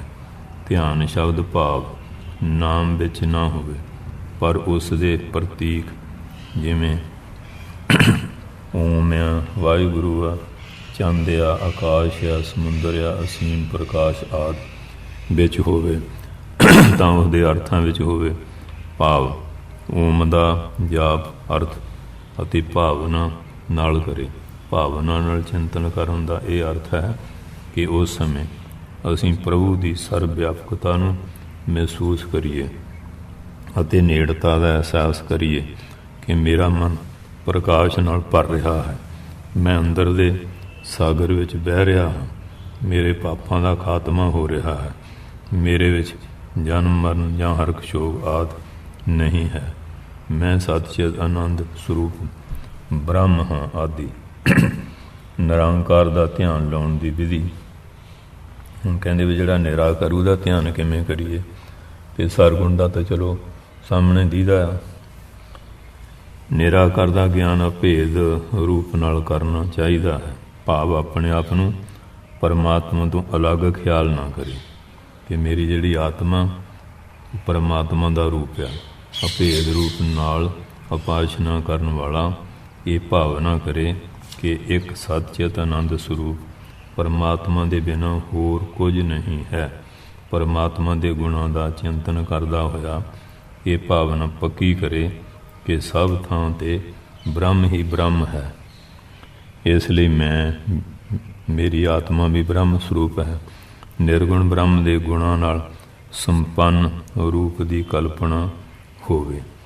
ये शरीर नूं ना ब्रह्म मन के बह जाए, शरीर तो गंदगी का थैला है, परमात्मा है क्योंकि गुणों की उस गुणी तो अलग कल्पना नहीं की जा सकती। गुणी के गुणों का चिंतन करना ही गुणी का चिंतन करना। जिवें हुण मूल मंत्र विच उहदे 9 विशेषण वर्णन किए ना, उहदा जाप करना फिर वो जिहड़े गुण आ बंदे च आउणे शुरू हो जाते। इसलिए परमात्मा के गुणों के चिंतन विच लीन होण नाल ही निर्गुण निराकार ब्रह्म का साक्षात्कार हो जाता है। उसके गुणों का चिंतन करने नाल साड़ियाँ मानसिक बिरतियाँ भाव विचार उस समय गुणी कौन ब्रह्म परमात्मा के चारे पासे हलोरे खांदी रहिंदी है, जिस नाल उसनूं ब्रह्म का ज्ञान हो जाता। नूं ओरा कहते ना। ईश्वर के गुणों का ध्यान करते समय ध्याता का मन इस तरह ईश्वर के स्वरूप के चारे पासे मंडराउंदा कि घूमदा रहिंदा है। जिवें भौरा फुल ते बैठण तो पहलां उस फुल के चारे पासे गुंजार करता, गूंजदा ना पहला आके बहिंदा फेरिया, खुश हुंदा। अते जिवें भौरा शहद का पता ला लैण ते चुपचाप बैठ के उसनूं पीण लगता है, इस तरह भगत की बुद्धि ईश्वर के निर्गुण स्वरूप का साख्यात कर चुकण के बाद उसके गुणां का विचार छड्ड दिंदी है अते ब्रह्म भी अमृत का पान करती है। क्योंकि जदों फिर बिरती जिहड़ी शब्द का जाप करने लीन हो जाती है, फिर तो समृत रस नूं पींदी है। इसलिए आप मन की झील की सतह तल तो जरा थले देखना सीखो। बाणी जवान का आसरा छड्ड के खामोशी के संसार में बैठना सीखो। वो साधुओं के कहते ने खामोशा का महला, उत्थे फिर गल्लां बातां नहीं होंदियां। ये कोई संत हुंदे ही लिख के लाया सी, गल्लां मत करो, सिमरन करो। वो डेरे च वाधू गल नहीं, अपने जोल ही हुंदा सी। बाबा बसंत सिंह जी मजा लगा कोई बोल जा, इधर उधर गल कर जा, जाके संगत ने मारे नूं मत्था टेकना, बह जाना। वो मूड़े हुंदे सी, वो बिछा देने। हाँ जी, कोई एक दिन गल नहीं। तो फिर बाबा जी वड्डिया ने आना, फिर पुछना, फिर उन्हें हुक्म ला देना कीर्तन जां कथा दा जां जिमें। तो मतलब इन्ना बाजू मंडल शांत सी। इस तरह एक ईश्वर दास संत एक ईसा पंथी, उन्होंने डेरे बड़ी सफाई, बड़ा शांत माहौल। क्योंकि वो महापुरखों ने फिर जिथे जिथे विधियां बनाइया होंदियां। इसलिए आप मन की झील की सत्ता तल तो जरा थले देखना सीखो। इस करके कहते पे जड़ा हैगा कि खामोशी के संसार में बैठना सीखो। क्यों मौन रखना तो दिमागी शक्ति वाधी, मन में शांति भी। जिले गल्लां करो तो गालड़ी बन जाता सुभाव, ये कला बह नहीं सकता। वो चाहता होंदा कोई मिले तो मैं गप शप करा। आप संसार का शोर गुल सुनने का यत्न ना करो, संसार का रौला वाला सुनने का यत्न ना करो। सो खामोशी की अजीबो गरीब आवाज़ सुनने का यत्न करो। इसे करके जिले नितनेम बना ले, बाणी पढ़ीए, आपे ही फिर गल्लां तो छुटकारा रहिंदा। तो बेला मन तो फिर टिकदा नहीं ना। जरा खामोशी की शक्ति तो आजमाइए। ध्यान नाल उठण दे बाद भी अपना काम करते करते भी हर समय नाम जप और ईश्वर के स्वरूप का चिंतन उस तरह करते रहना चाहिए है। एक क्षण भी सिमरन बिना ना जाए। जिस चीज़ का जीवन च अभ्यास किया होगा वही चीज़ अंत समय याद आएगी। अंत मता सो गता, अंत में जिहो जी बुद्धि है उहो जी गति है। वो फुरना जड़ा फिर लै जाता किधर नूं जाना। इसलिए भगवान अर्जन नूं कहंदे हन, तू हर समय मेरा सिमरन कर अते युद्ध भी कर, इस नाल तू मैनू ही प्राप्त होवेगा। हुण खालसे युद्ध जंग भी करते रहे, ये सिमरन भी चलता रहा नाल। ध्यान की गहराई की पछाण, सेवा करते भी सिमरन करते। ध्यान तो तेल धारा की तरह अटुट होना चाहिए है अते मन विच बजाती विचार नहीं होने चाहिए, उल्टे विचार नहीं होने चाहिए हैं। पर जेकर अभ्यास के समय आप दे अंदरूदी विचार आप दा पिछा नहीं छड्डदे, भाव मन के संकल्प विकल्प उठते रहते हैं, तो जान लो कि आप का ध्यान लगाने का अभ्यास हुणे जवानी जमा खर्ची है, हले कच्चा आ। पेपर पक हुए फिर तो दूआ फुरना आउंदा ही नहीं। तो बहुतियां गल्लां करांगे, बहुते बंदियां नाल मेल जोल करांगे, फिर ये चीज़ां जिहड़ियां भजन च बड़ियां रुकावट बन जांदियां अते परमानंद हाले प्राप्त नहीं होया। जे तो महान आनंद प्राप्त हो गया फिर तो बंदा टिक जाता। जिसमें परमानंद नाल मिलाप हो जाता है तो बिरती शांत हो जाती है। फिर अंदर दे संकल्प किस तरह एक संसारी रिश्ते जान मित्र के मिलाप नाल भी मन के विचार शांत हो जाते हैं, तो फिर प्रीतम के मिलाप नाल संकल्प किवें फिर फुरना किवें फुरेगा। जेकर आपनूं सफलता विच खुशी अते असफलता विच दुख महसूस हुंदा है तो समझ लो कि हाले आप दे दिल विच संसारी पदार्थ ने घर कर लिया है अते आप दे मन नूं शांति नहीं मिल सकती। जवान नाल ओम ओम करना पर मन विच अपनी गां जां गधे का ख्याल रखना कदे भी लाभकारी नहीं हो सकता है। ऐसे सिमरन का की लाभ, जदों बाहर दे शब्द ही ने, जदों अंदर शांति हुंदी है, ਜਦੋਂ ਸਰੀਰ ਦੀ ਸੁੱਧ ਵੀ ਨਹੀਂ ਰਹਿੰਦੀ ਤਦ ਜਾਣ ਲਓ ਕਿ ਆਪ ਦਾ ਧਿਆਨ ਠੀਕ ਲੱਗ ਰਿਹਾ ਹੈ। ਧਿਆਨ ਵਿੱਚ ਸਫਲਤਾ ਪ੍ਰਾਪਤ ਕਰਨ ਲਈ ਜ਼ਰੂਰੀ ਗੱਲਾਂ। ਨੰਬਰ 1, ਉਪਾਸਨਾ ਜਾਂ ਧਿਆਨ ਦੀ ਸਫਲਤਾ ਦੇ ਲਈ ਭਗਵਾਨ ਨਾਲ ਪ੍ਰੇਮ ਹੋਣਾ ਜ਼ਰੂਰੀ ਹੈ, ਕਿਉਂਕਿ ਜਿਸ ਚੀਜ਼ ਨਾਲ ਸਾਨੂੰ ਪਿਆਰ ਹੁੰਦਾ ਹੈ ਉਸੇ ਦਾ ਅਸੀਂ ਦਿਨ ਰਾਤ ਚਿੰਤਨ ਕਰਦੇ ਹਾਂ ਅਤੇ ਉਸੇ ਦੇ ਚਿੰਤਨ ਵਿੱਚ ਹੀ ਸਾਨੂੰ ਆਨੰਦ ਮਿਲਦਾ ਹੈ। ਗੁਰੂ ਅਤੇ ਸ਼ਾਸਤਰਾਂ 'ਤੇ ਅਟੱਲ ਵਿਸ਼ਵਾਸ ਅਤੇ ਸ਼ਰਧਾ ਦਾ ਹੋਣਾ ਜਪ ਦਾ ਮੁੱਖ ਅੰਗ ਹੈ। ਜਿੰਨੀ ਵੱਧ ਸ਼ਰਧਾ ਹੋਵੇਗੀ ਉਨੀ ਜਲਦੀ ਨਾਮ ਜਪ ਵਿੱਚ ਸਫਲਤਾ ਮਿਲੇਗੀ। ਇਸ ਲਈ ਨਾਮ ਜਪ ਸ਼ਰਧਾ, ਵਿਸ਼ਵਾਸ ਅਤੇ ਪ੍ਰੇਮ ਨਾਲ ਕੀਤਾ ਜਾਵੇ। ਇਸ ਨੂੰ ਬਗਾਰ ਜਾਣ ਕੇ ਨਾ ਕੀਤਾ ਜਾਵੇ। ਜਿਵੇਂ ਦਿਹਾੜੀਦਾਰ ਹੁੰਦਾ, ਬਗਾਰੀਆ ਹੁੰਦਾ ਨਾ, ਜਿੰਨਾ ਕਹਿ ਦਿਓ ਉਨਾ ਕਹੀ ਆ, ਅਤੇ ਜੇ ਮਾਲਕ ਖਿਆਲ ਨਾ ਰੱਖੇ ਫਿਰ ਉਹ ਟਾਈਮ ਪਾਸ ਹੀ ਕਰੇਗਾ। ਟਾਈਮ ਪਾਸ ਨਹੀਂ ਕਰਨਾ, ਰੁਚੀ ਦੇ ਨਾਲ ਪੂਰੇ ਪਿਆਰ ਨਾਲ ਕਰਨਾ, ਬਗਾਰ ਨਹੀਂ ਸਮਝਣਾ। ਪ੍ਰੇਮ ਦੇ ਬਿਨਾਂ ਮਨ ਨੂੰ ਜ਼ਬਰਦਸਤੀ ਚਿੰਤਨ ਵਿੱਚ ਲਾਇਆ ਜਾਵੇ ਤਾਂ ਨਹੀਂ ਲੱਗਦਾ। ਇਸ ਲਈ ਉਪਾਸਨਾ ਦੀ ਸਫਲਤਾ ਦੇ ਲਈ ਮਨ ਨੂੰ ਪਰਮਾਤਮਾ ਜੋੜਨ ਦੇ ਲਈ ਅਭਿਆਸ ਅਤੇ ਬਰਾਗ ਦੋ ਉਪਾਅ ਹਨ। ਅਭਿਆਸ ਨਾਲ ਮਨ ਨੂੰ ਪਰਮਾਤਮਾ 'ਚ ਲਾਉਣ ਦੀ ਆਦਤ ਪੈ ਜਾਂਦੀ ਹੈ ਅਤੇ ਬਰਾਗ ਨਾਲ ਸੰਸਾਰ ਤੋਂ ਵਿਰਕਤ ਹੋ ਕੇ ਪਰਮਾਤਮਾ ਵਿੱਚ ਅਨੁਰਾਗ ਪ੍ਰੇਮ ਹੋ ਜਾਂਦਾ ਹੈ। ਇਸ ਲਈ ਸ੍ਰੀ ਗੁਰੂ ਗ੍ਰੰਥ ਸਾਹਿਬ ਜੀ ਦਾ ਵੀ ਫਰਮਾਨ ਹੈ, ਅਤੇ ਸ਼ਾਸਤਰ ਵੀ ਦੱਸਦੇ ਹੈ, ਮਹਾਂਪੁਰਖ ਵੀ ਦੱਸਦੇ ਹੈ, ਅਤੇ ਗੁਰੂਆਂ ਦੀ ਬਾਣੀ ਵੀ ਦੱਸਦੀ ਹੈ। ਇੱਕ ਇਹ ਰਸ ਛੱਡ ਹੈ ਉਹ ਰਸ ਆਵਾ, ਉਹ ਰਸ ਪੀਆ ਇਹ ਰਸ ਨਹੀਂ ਪਾਵਾ। ਅਤੇ ਜਿਹਨੂੰ ਨਾਮ ਦਾ ਰਸ ਆ ਗਿਆ ਉਹ ਫਿਰ ਦੁਨਿਆਵੀ ਰਸਾਂ ਤੋਂ ਉੱਪਰ ਉੱਠ ਜਾਂਦਾ। ਉਹ ਫਿਰ ਦੁਨਿਆਵੀ ਰਸ ਨਹੀਂ ਨਾ, ਪੋਸਤ ਭੰਗ ਅਫੀਮ ਉਤਰ ਜਾਏ ਪ੍ਰਭਾਤ, ਨਾਮਕ ਮਾਰੀ ਨਾਨਕਾ ਚੜ੍ਹੀ ਰਹੇ ਦਿਨ ਰਾਤ। ਤੁਲਸੀਦਾਸ ਜੀ ਵੀ ਕਹਿੰਦੇ ਹਨ, ਮਿਲ ਹੀ ਨਾ ਰਗਪਤ ਬਿਨ ਅਨਰਾਗਾ, ਕੀਏ ਜਾਏ ਜੋਗ ਤਪ ਗਿਆਨ ਬਰਾਗਾ। ਇਸ ਕਰਕੇ ਕਹਿੰਦੇ ਜਿੰਨਾ ਚਿਰ ਮਹਾਰਾਜ ਨਾਲ ਪਿਆਰ ਨਹੀਂ, ਤੇਰੇ ਕੀਤੇ ਜੋਗ ਤਪ ਗਿਆਨ ਬਰਾਗ, ਉਨਾ ਚਿਰ ਸਫਲ ਨਹੀਂ।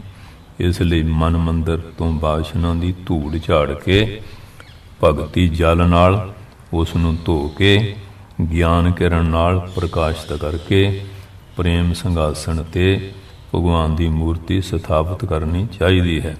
ਇਸ ਲਈ ਧਿਆਨ ਦੀ ਸਫਲਤਾ ਦੇ ਲਈ ਤੀਬਰ ਵਿਰਾਗ ਦਾ ਹੋਣਾ ਜ਼ਰੂਰੀ ਹੈ।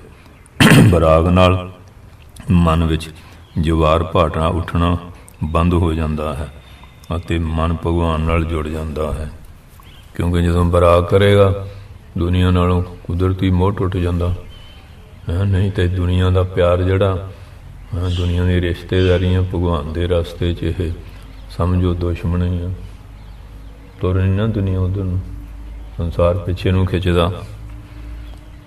ਨੰਬਰ 2, ਜਪ ਦੀ ਸਫਲਤਾ ਲਈ ਬ੍ਰਹਮਚਰਯ ਦਾ ਹੋਣਾ ਜ਼ਰੂਰੀ ਹੈ। ਜੇ ਗ੍ਰਸਤੀ ਉਹਨੂੰ ਸੰਜਮੀ ਜੀਵਨ ਹੈ, ਅਤੇ ਜੇ ਬ੍ਰਹਮਚਾਰੀ ਹੈ ਤਾਂ ਉਹਦੇ ਵਾਸਤੇ ਵੀ 8 ਪ੍ਰਕਾਰ ਦੀਆਂ ਜਿਹੜੇ ਹੈਗੇ ਆ ਬਕਾਰ, ਉਹਨਾਂ ਤੋਂ ਮਨ ਨੂੰ ਕਾਬੂ ਵਿੱਚ ਰੱਖਣਾ। ਸਰਵਣ ਸਿਮਰਨ ਕੀਰਤਨ ਇਹ ਹੈਗੇ ਆ। ਅਤੇ ਇਸ ਤਰ੍ਹਾਂ ਸਰਵਣ ਸਿਮਰਨ ਕੀਰਤਨ ਚਿਤਵਦ ਬਾਤ ਕੰਧ, ਹਾਂਜੀ, ਇਹ ਸਾਰੀਆਂ ਮਨ ਦੇ 'ਚ ਕੋਈ ਫੁਰਨਾ ਚਿਤਵਦ ਕੰਧ, ਇਹ ਸਾਰੇ ਫੁਰਨੇ ਤਿਆਗਣੇ ਪੈਂਦੇ ਆ। ਇਸ ਲਈ ਸਰੀਰ ਨੂੰ ਵੀ ਠੀਕ ਤਰ੍ਹਾਂ ਰੱਖਣਾ ਚਾਹੀਦਾ ਹੈ। ਬ੍ਰਹਮਚਰਯ ਪਾਲਣ ਨਾ ਕਰਨਾ ਧਿਆਨ ਵਿੱਚ ਬੜੀ ਰੁਕਾਵਟ ਹੈ। ਜਿਹੜਾ ਕਾਮੀ ਬੰਦਾ ਹੈ, ਹਰ ਵੇਲੇ ਫੁਰਨੇ ਮਾੜੇ ਫੁਰਦੇ ਆ, ਉਹ ਧਿਆਨ ਨਹੀਂ ਲਾ ਸਕਦਾ। ਜੇ ਮਨੁੱਖ ਬ੍ਰਹਮਚਰਯ ਦੇ ਨਿਯਮਾਂ ਦਾ ਪਾਬੰਦ ਨੇ, ਉਹ ਪਰਮਾਤਮਾ ਦਾ ਧਿਆਨ, ਹਾਂਜੀ, ਉਸ ਦਾ ਪਰਮਾਤਮਾ ਨਾਲ ਧਿਆਨ ਨਹੀਂ ਲੱਗ ਸਕਦਾ ਹੈ। ਜਦੋਂ ਮਨੁੱਖ ਸਿਹਤਮੰਦ ਨਾ ਹੋਵੇ ਤਾਂ ਉਸ ਦਾ ਧਿਆਨ ਨਹੀਂ ਲੱਗਦਾ।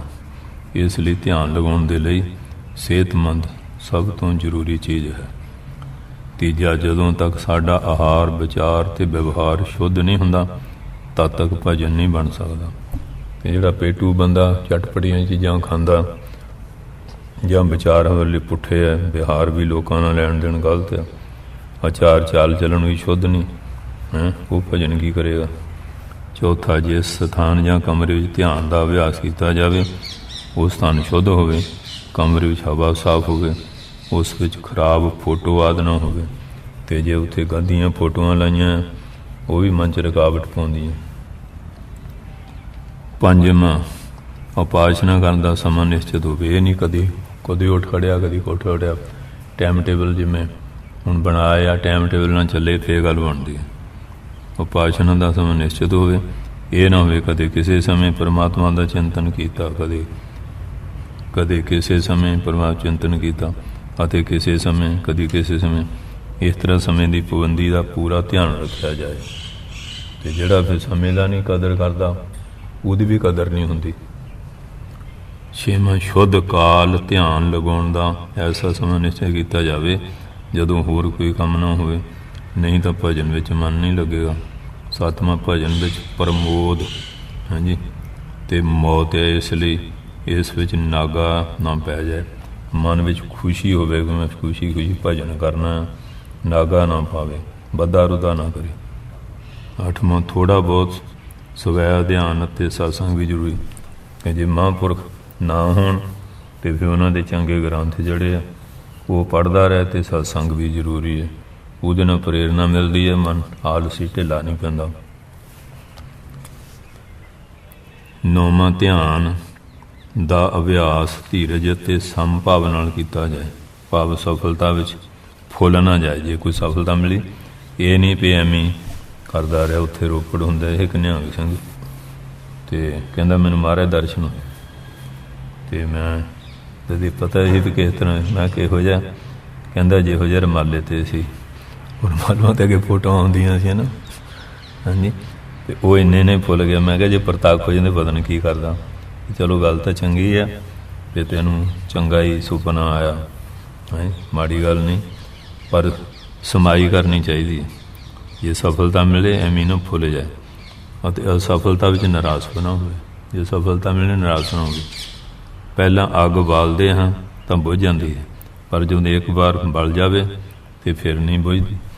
ਅਤੇ ਇਸ ਤਰ੍ਹਾਂ ਫਿਰ ਜੇ ਕਿ ਅੱਗ ਬਲੀ ਨਹੀਂ ਅਤੇ ਨਿਰਾਸ਼ ਨਾ ਹੋ ਜਾਏ, ਯਤਨ ਕਰੇ ਅੱਗ ਬਲੇਗੀ, ਅੱਗ ਬਲ ਗਿਆ ਹੀ ਜਿਹੜਾ ਵੀ ਕੰਮ ਕਰਨੇ ਚਾਹੇਗਾ ਹੋ ਜਾਏਗਾ। ਭੋਜਨ ਪਾਣੀ ਤਿਆਰ ਕਰਨਾ, ਜਿਸ ਦੇ ਮਨ ਵਿੱਚ ਸੰਸਾ ਭਾਵ ਦਾ ਸਮਾਂ, ਜਿਸ ਨੂੰ ਪਰਮਾਤਮਾ ਪੂਰਨ ਵਿਸ਼ਵਾਸ ਨਹੀਂ, ਉਹ ਧਿਆਨ ਨਹੀਂ ਲਗਾ ਸਕਦਾ। ਜਿਹਨੂੰ ਭਰੋਸਾ ਹੀ ਨਹੀਂ, ਉਹ ਜਿਵੇਂ ਔੜ ਲੱਗੀ ਸੀ ਨਾ ਅਤੇ ਲੋਕ ਜੱਗ ਕਰਨ ਲੱਗੇ ਅਤੇ ਉਹ ਸੰਤ ਕਹਿਣ ਲੱਗੇ ਕੀ ਕਰਦੇ ਆ? ਕਹਿੰਦੇ ਜੇ ਔੜ ਲੱਗੀ ਜੱਗ ਕਰਦੇ ਆ। ਕਹਿੰਦੇ ਕੋਈ ਛਤਰੀ ਬਰਸਾਤੀ ਨਹੀਂ ਲਈ, ਕਹਿੰਦੇ ਪਤਾ ਨਹੀਂ ਮੀਂਹ ਪੈਣਾ ਕਿ ਨਹੀਂ। ਕਹਿੰਦੇ ਜਦ ਵਿਸ਼ਵਾਸ ਹੀ ਨਹੀਂ ਤਾਂ ਫੇਰ ਕੀ ਪੈਣਾ? ਵਿਸ਼ਵਾਸ ਤਾਂ ਹੋਵੇ ਜਿਹੜਾ ਕੰਮ ਕਰਦਾ, ਅਤੇ ਜਿਹਨੂੰ ਭਰੋਸਾ ਹੀ ਨਹੀਂ ਉਹਨੂੰ ਕੀ ਲੱਜਣਾ। ਵਿਸ਼ਵਾਸ ਵੀ ਜ਼ਰੂਰੀ ਹੈ।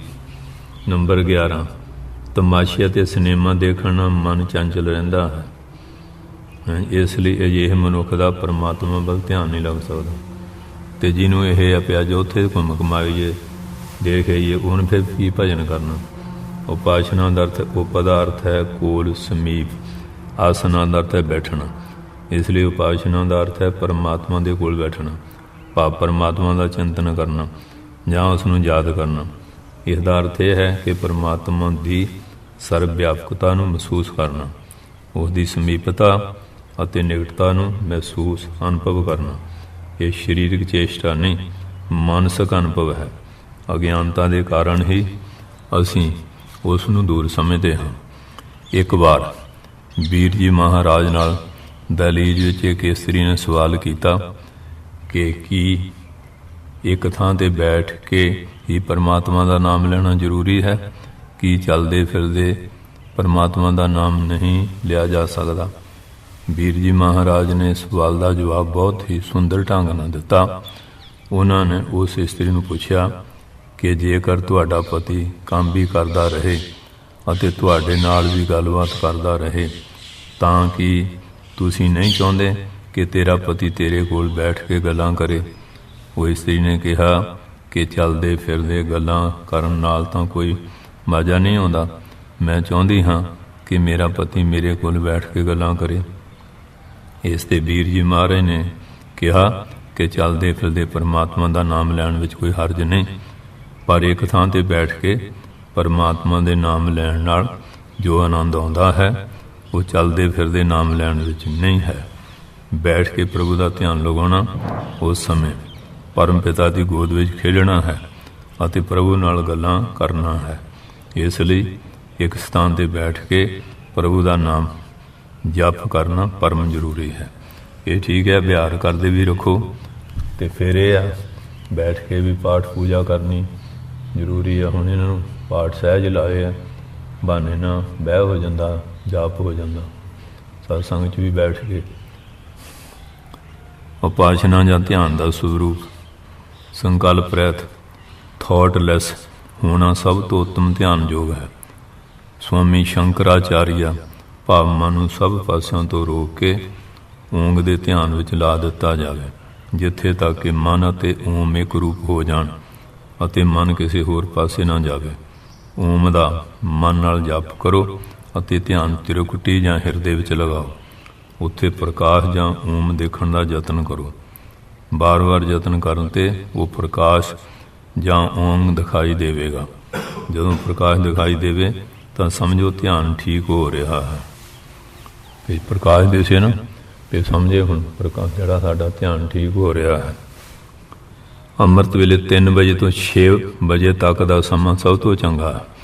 ਕਈ ਅੱਧੀ ਰਾਤ ਤਾਂ ਸੁੱਤੇ ਰਹਿਣਗੇ ਅਤੇ ਦਿਨਾਂ ਨੂੰ ਕੁੰਡੀ ਲਾ ਕੇ ਬਹਿ ਜਾਣਗੇ।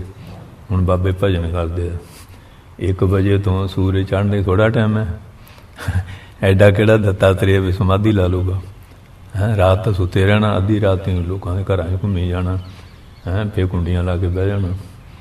ਹਾਂਜੀ, ਜੇ ਜਾਪ ਕਰਨਾ ਹੋਵੇ 1 ਵਜੇ ਤੋਂ ਲੈ ਕੇ 6 ਵਜੇ ਤੱਕ ਥੋੜ੍ਹਾ ਟਾਈਮ ਹੈ। ਜੇ ਕਰਨਾ ਹੋਵੇ, ਕਰਨਾ ਨਹੀਂ ਹੈ। ਹਾਂਜੀ, ਅੰਮ੍ਰਿਤ ਵੇਲੇ 3 ਵਜੇ ਤੋਂ ਲੈ ਕੇ 6 ਵਜੇ ਤੱਕ ਦਾ ਸਮਾਂ ਸਭ ਤੋਂ ਚੰਗਾ ਹੈ। ਇਸ ਸਮੇਂ ਆਸਣ 'ਤੇ ਬੈਠ ਜਾਓ ਅਤੇ ਸਭ ਪਾਸਿਆਂ ਤੋਂ ਮਨ ਨੂੰ ਹਟਾ ਕੇ ਪ੍ਰਭੂ ਚਿੰਤਨ ਵਿੱਚ ਲੱਗ ਜਾਓ। ਇਸ ਸਮੇਂ ਇਹ ਸਮਝਣਾ ਚਾਹੀਦਾ ਹੈ, ਸੰਸਾਰ ਨਾਲ ਮਨ, ਸੰਸਾਰ ਨਾਲ, ਪਰਿਵਾਰ ਨਾਲ ਜਾਂ ਕਿਸੇ ਨਾਲ ਵੀ ਮੇਰਾ ਸੰਬੰਧ ਨਹੀਂ, ਕੇਵਲ ਮੈਂ ਹਾਂ ਅਤੇ ਮੇਰੇ ਪਰਮਾਤਮਾ। ਇਸ ਤਰ੍ਹਾਂ ਭਜਨ ਦੇ ਸਮੇਂ ਮਨ ਕੋਈ ਦੂਸਰਾ ਕੰਮ ਨਾ ਕਰੇ। ਹਾਂਜੀ, ਪਿਪਲਾਦ ਰਿਸ਼ੀ ਕਹਿੰਦੇ ਹਨ ਕਿ ਓਂਕਾਰ ਦੇ ਕਮਾਨ ਨੂੰ ਫੜ ਕੇ ਉਸ ਵਿੱਚ ਉਪਾਸਨਾ ਲਗਾਤਾਰ ਧਿਆਨ ਨਾਲ ਤੇਜ਼ ਕੀਤੇ ਹੋਏ ਆਤਮਾ ਨੂੰ ਤੀਰ ਨੂੰ ਜੋੜ ਦਿਓ ਅਤੇ ਫਿਰ ਕੇਵਲ ਬ੍ਰਹਮ ਸੱਤਾ ਵਿੱਚ ਲਗਾਇਆ ਹੋਇਆ ਜੋ ਚਿੱਤ ਹੈ ਉਸ ਨਾਲ ਇਸ ਨੂੰ ਖਿੱਚ ਕੇ ਇਸ ਅਵਿਨਾਸ਼ੀ ਨਿਸ਼ਾਨੇ ਨੂੰ ਬਿੰਨੋ। ਇਸ ਨਿਸ਼ਾਨੇ ਨੂੰ ਇਕਾਗਰ ਮਨ ਹੀ ਬਿੰਨ ਸਕਦਾ ਹੈ ਅਤੇ ਜਦੋਂ ਉਹ ਤੀਰ ਦੀ ਤਰ੍ਹਾਂ ਜੋ ਨਿਸ਼ਾਨੇ 'ਤੇ ਲੱਗ ਕੇ ਉਸ ਦੇ ਨਾਲ ਇੱਕ ਰੂਪ ਹੋ ਗਿਆ ਹੈ, ਇਸ ਤਰ੍ਹਾਂ ਉਹ ਬ੍ਰਹਮ ਦੇ ਨਾਲ ਅੰਦਰ ਬਾਹਰ ਸਭ ਕੁਝ ਭੁੱਲ ਕੇ ਤਨਮੈ ਹੋ ਜਾਏ, ਅਭੇਦ ਹੋ ਜਾਏ। ਸਾਧਕ ਇਸ ਤਰ੍ਹਾਂ ਆਤਮਾ ਨੂੰ ਪਰਮਾਤਮਾ ਵਿੱਚ ਜੋੜੇ। ਇਹੀ ਪ੍ਰਭੂ ਦਰਸ਼ਨ ਦਾ ਉੱਤਮ ਸਾਧਨ ਹੈ। ਭਗਤ ਕਬੀਰ ਜੀ ਵੀ ਕਹਿੰਦੇ ਹਨ, ਉਲਟੇ ਬਾਣ ਪਾਰ ਦੀ ਮਾਰਿਓ ਜੈ ਅਚਰਜ ਕੋਈ ਬੂਝੇ। ਅਰਥ ਕੀ ਹੈ ਕਿ ਪਾਰਦੀ ਨਾਮ ਹੁੰਦਾ ਸ਼ਿਕਾਰੀ ਦੇ ਬਾਣ ਨੇ ਉਲਟ ਕੇ ਉਸ ਨੂੰ ਮਾਰਿਆ।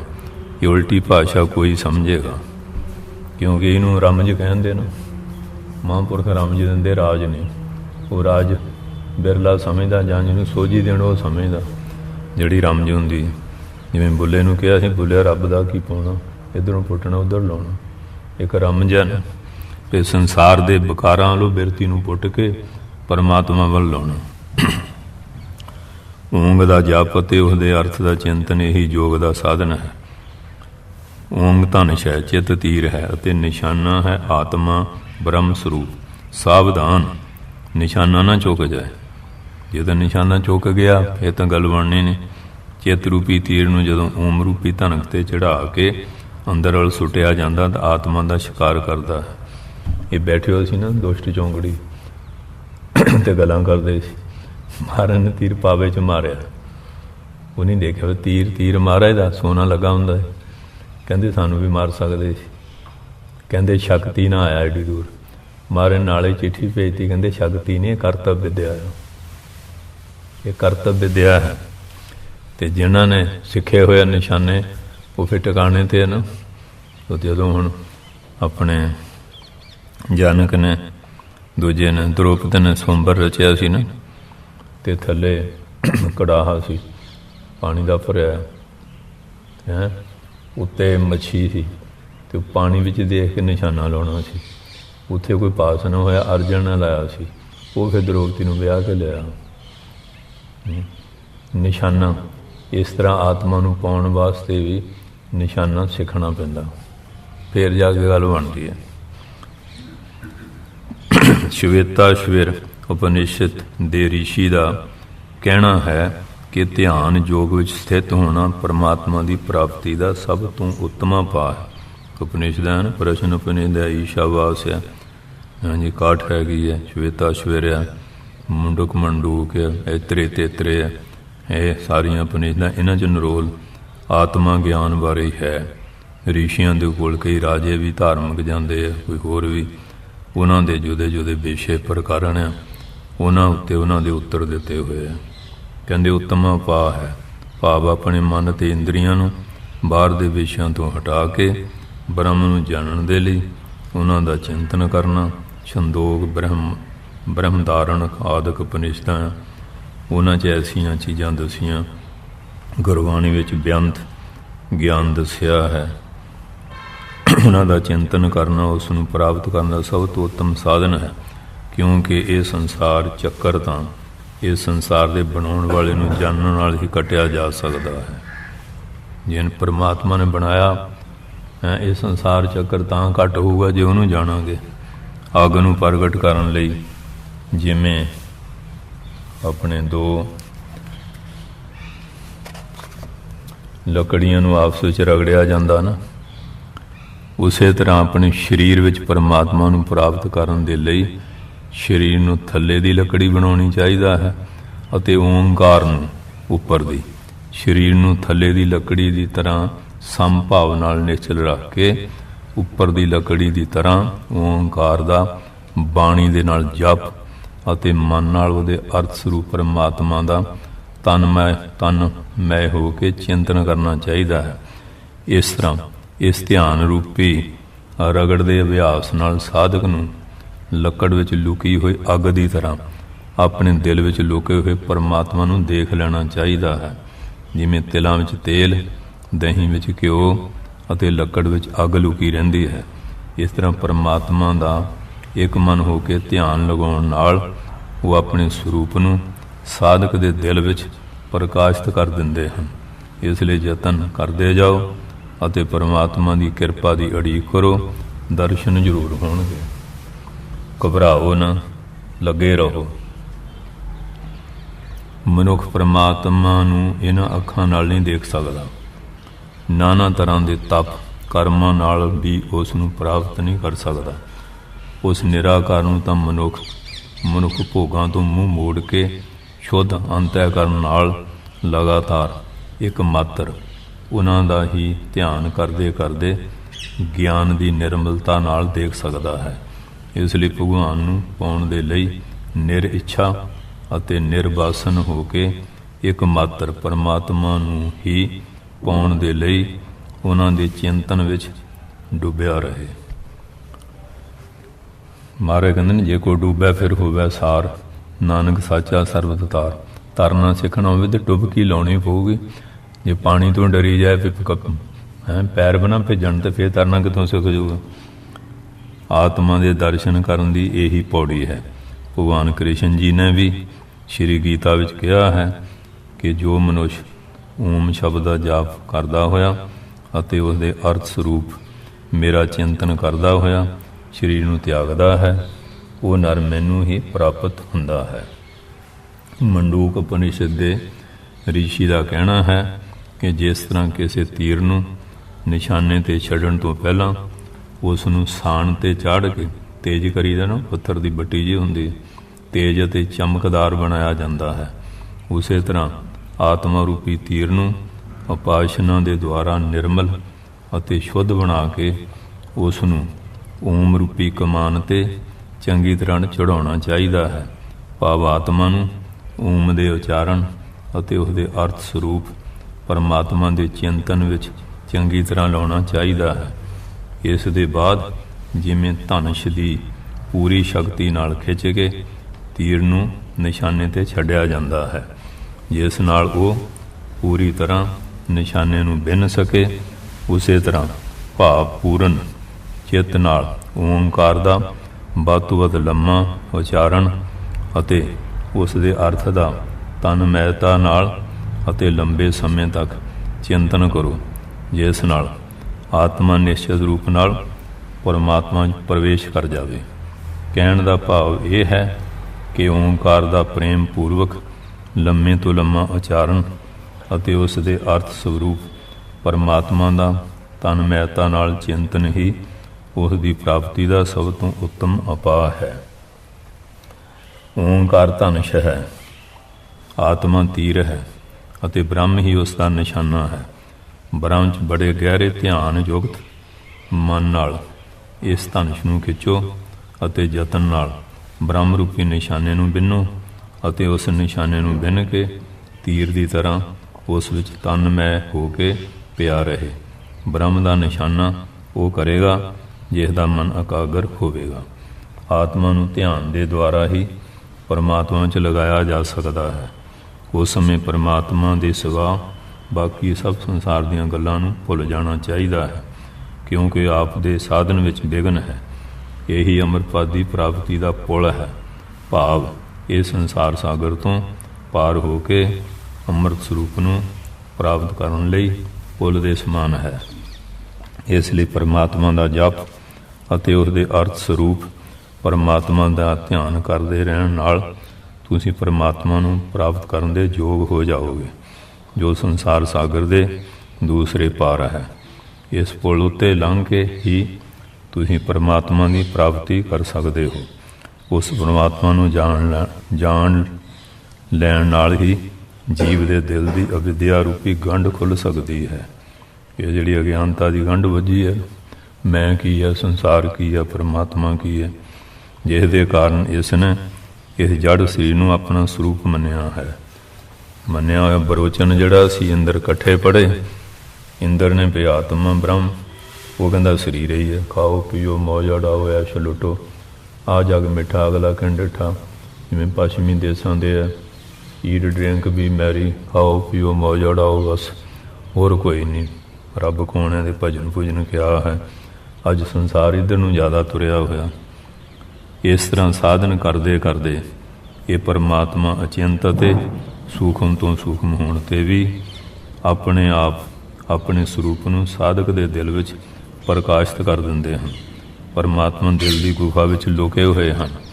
ਉਹਨਾਂ ਨੂੰ ਖੋਜਣ ਦੇ ਲਈ ਕਿਤੇ ਬਾਹਰ ਜਾਣ ਦੀ ਜ਼ਰੂਰਤ ਨਹੀਂ, ਉੱਥੇ ਲੱਭਣ 'ਤੇ ਹੀ ਮਿਲ ਸਕਦੇ ਹਨ। ਕਹਿੰਦੇ ਹਨ, ਮੁੰਡਾ ਤੇਰੀ ਬਬਲ ਢੰਡੋਰਾ ਸ਼ਹਿਰ ਪਟਾਇਆ। ਉਹ ਜਿਵੇਂ ਮੁੰਡਾ ਦਾ ਕੁਛੜ ਚੱਕੀ ਫਿਰਦੀ ਸੀ, ਸ਼ਹਿਰ 'ਚ ਢੰਡੋਰਾ ਫਰਾ ਮੇਰਾ ਮੁੰਡਾ ਗੋਚਾ। ਰੱਬ ਤਾਂ ਅੰਦਰ ਹੀ ਹੈ, ਇਹ ਬਾਹਰ ਘੁੰਮਦਾ ਫਿਰਦਾ। ਬਾਬੇ ਫਰੀਦ ਸਾਹਿਬ ਨੇ ਕਿਹਾ ਨਾ, ਫਰੀਦਾ ਜੰਗਲ ਜੰਗਲ ਕਿਆ ਕਰਾ, ਜੰਗਲ ਜੰਗਲ ਕਿਆ ਫਿਰੇ, ਬਣਕੰਡਾ ਮੂੜਾ ਬਸੀਰਾ ਬਿਹਾ ਲਿਆ ਜੰਗਲ ਕਿਆ ਢੂੰਡਾ। ਜਿਵੇਂ ਇੱਕ ਰਾਜਾ ਸੀ ਨਾ, ਬਾਗ ਬੋਲੀਆਂ ਬੜੀਆਂ ਸੁੰਦਰ ਸੀ। ਉਹ ਕਹਿੰਦਾ ਮੈਂ ਅੰਦਰ ਹੀ, ਮੈਨੂੰ ਲੱਜੋ। ਸਾਰੇ ਲਾਜਦੇ ਰਹੇ, ਮਿਲਿਆ ਨਾ। ਇੱਕ ਮਹਾਤਮਾ ਹੈ, ਬਹੁਤ ਵੱਡੀ ਢੇਰੀ ਜਿਹੀ ਸੀ। ਉਹਨੇ ਦੇਖਿਆ, ਉਹ ਦੇਖਿਆ ਇੱਕ ਪਾਸਿਓਂ ਮਿੱਟੀ ਜਿਹੀ ਪਾਸੇ ਕੀਤੀ, ਦਰਵਾਜ਼ਾ ਨਿਕਲਿਆ ਹੈ, ਜੇ ਲੈ ਗਿਆ ਤਾਂ ਅੰਦਰ ਬੈਠਾ ਸੀ। ਅਤੇ ਉਸਨੇ ਕਿਹਾ ਲੈ ਵੀ ਇਹ ਮੇਰੀ ਰਾਜਗੱਦੀ ਦੇ ਯੋਗ ਹੈ। ਕਹਿੰਦੇ ਸਾਨੂੰ ਤਾਂ ਸੱਚਾ ਸਾਮਰਾਜ ਮਿਲੇ, ਤੇਰੇ ਰਾਜ ਦੀ ਲੂਟ। ਇਸ ਤਰ੍ਹਾਂ ਸਰੀਰ ਮਿੱਟੀ ਦੀ ਢੇਰੀ ਹੈ, ਇਹਦੇ ਵਿੱਚ ਉਹ ਵੀ ਬੈਠਾ ਹੋਇਆ, ਪਰ ਬੰਦਾ ਬਾਹਰ ਲੱਜ ਰਿਹਾ। ਧਿਆਨ ਅਜਿਹਾ ਹੈ ਜਿਵੇਂ ਪਾਣੀ ਵਿੱਚ ਲੂਣ ਘੁਲ ਜਾਵੇ ਜਾਂ ਦੁੱਧ ਵਿੱਚ ਪਾਣੀ ਮਿਲ ਕੇ ਇੱਕ ਰੂਪ ਹੋ ਜਾਵੇ, ਤਦ ਦਿਲ ਦੀਆਂ ਗੰਢਾਂ ਖੁੱਲ੍ਹਦੀਆਂ ਹਨ। ਜਿਵੇਂ ਚੰਚਲ ਜਪ ਦਾ ਆਧਾਰ ਤੈਅ ਨਜ਼ਰ ਨਹੀਂ ਆਉਂਦਾ, ਉਸ ਤਰ੍ਹਾਂ ਚੰਚਲ ਮਨ ਵਿੱਚ ਬ੍ਰਹਮ ਦੇ ਦਰਸ਼ਨ ਨਹੀਂ ਹੁੰਦੇ। ਯੋਗਾ ਅਭਿਆਸ ਦੇ ਲਈ ਇਕਾਂਤ ਸਥਾਨ ਦੀ ਜ਼ਰੂਰਤ ਹੈ। ਸਭ ਤਰ੍ਹਾਂ ਨਾਲ ਆਸਾ ਅਤੇ ਇੱਛਾ ਰਹਿਤ ਅੰਤःਕਰਨ ਤੋਂ ਵੱਧ ਕੇ ਹੋਰ ਇਕਾਂਤ ਸਥਾਨ ਕਿਹੜਾ ਮਿਲੇਗਾ। ਐਸੀ ਗੁਫਾ ਵਿੱਚ ਹੀ ਧਿਆਨ ਦਾ ਲਗਾਤਾਰ ਪ੍ਰਵਾਹ ਜਾਰੀ ਰੱਖਿਆ ਜਾ ਸਕਦਾ ਹੈ। ਵੇਦ ਭਗਵਾਨ ਵੀ ਇਹੀ ਕਹਿੰਦਾ ਹੈ ਕਿ ਯੋਗੀ ਲੋਕ ਈਸ਼ਵਰ ਦੀ ਖੋਜ ਆਪਣੇ ਅੰਤःਕਰਨ ਵਿੱਚ ਹੀ ਕਰਦੇ ਹਨ। ਇਸ ਲਈ ਸਾਰੀਆਂ ਆਸਾਂ ਤੋਂ ਰਹਿਤ ਮਨ ਰੂਪੀ ਮੱਠ ਵਿੱਚ ਨਿਵਾਸ ਕਰਦਾ ਹੋਇਆ ਯੋਗੀ ਸਮਾਧੀ ਦੇ ਦੁਆਰਾ ਲਗਾਤਾਰ ਆਤਮਾ ਦਾ ਧਿਆਨ ਕਰੇ। ਅਜਿਹੇ ਮਨ ਵਿੱਚ ਸਦਾ ਨਿਵਾਸ ਕਰਨ ਨੂੰ ਸਹਿਜ ਅਵਸਥਾ ਕਹਿੰਦੇ ਹਨ। ਇਹ ਗੁਰੂ ਦੀ ਕਿਰਪਾ ਤੋਂ ਬਿਨਾਂ ਪ੍ਰਾਪਤ ਨਹੀਂ ਹੋ ਸਕਦੀ।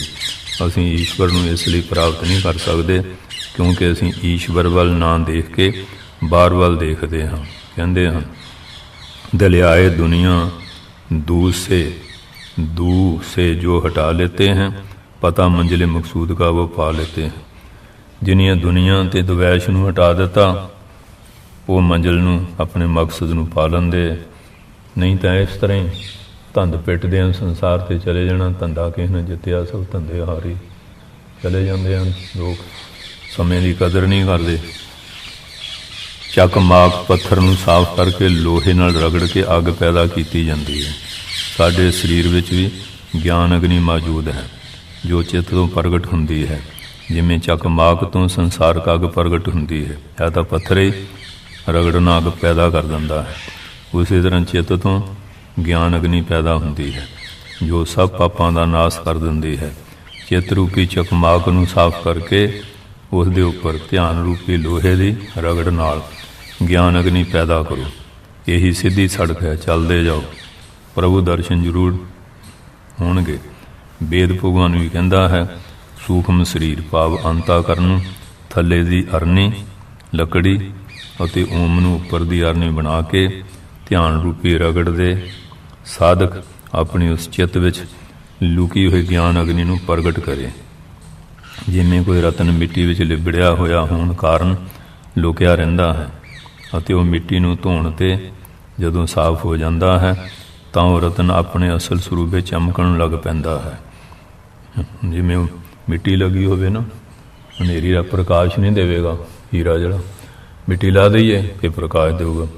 ਆਤਮਾ ਹੈ ਤਾਂ ਪ੍ਰਕਾਸ਼ ਰੂਪ, ਪਰੀ ਦੇ ਦੁਆਲੇ ਆ ਬਕਾਰਾਂ ਦੀ ਧੂੜ ਚੜ੍ਹੀ ਹੋਈ ਹੈ, ਉਹ ਉਹਦੀ ਚਮਕ ਨੂੰ ਦਿਸਣ ਨਹੀਂ ਦਿੰਦੀ। ਉਹ ਮਿੱਟੀ ਨੂੰ ਧੋਣ 'ਤੇ ਜਦ ਸਾਫ਼ ਹੋ ਜਾਂਦਾ ਹੈ ਤਾਂ ਉਹ ਰਤਨ ਆਪਣੇ ਅਸਲ ਸਰੂਪ ਵਿੱਚ ਚਮਕਣ ਲੱਗ ਪੈਂਦਾ ਹੈ।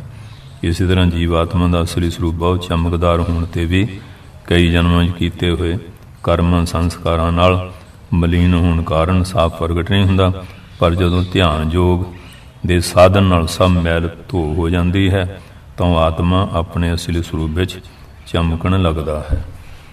ਅੱਜ ਇਤਨਾ ਹੀ ਹੈ, ਕਿਉਂਕਿ ਇਹ ਸਾਰੀਆਂ ਵਿਚਾਰਾਂ ਜਿਹੜੇ ਮਹਾਂਪੁਰਖ ਅਨੁਭਵੀ, ਉਹਨਾਂ ਨੇ ਆਪਣੇ ਅਨੁਭਵ ਦੁਆਰਾ ਬੜੇ ਬੜੇ ਸ਼ਾਸਤਰ ਜਿਹੜੇ ਆ ਉਹ ਲਿਖੇ ਆ, ਅਤੇ ਉਹਨਾਂ ਇਹ ਹੁਣ ਜ਼ਿੰਦਗੀ ਦੇ ਬਹੁਤ ਹਿੱਸਾ ਉਹਨਾਂ ਮਹਾਂਪੁਰਖਾਂ ਦੀ ਸੰਗਤ ਵਿੱਚ ਰਹਿ ਕੇ, ਹਾਂਜੀ, ਉਹਨਾਂ ਗ੍ਰੰਥਾਂ ਦਾ ਪੜ੍ਹਨਾ, ਵਿਚਾਰ ਲੈਣੇ, ਅਤੇ ਕਮਾਈ ਕਰਕੇ ਅਨੁਭਵ ਜਿਹੜਾ ਹੈ ਉਹ ਪ੍ਰਾਪਤ ਕਰਨਾ।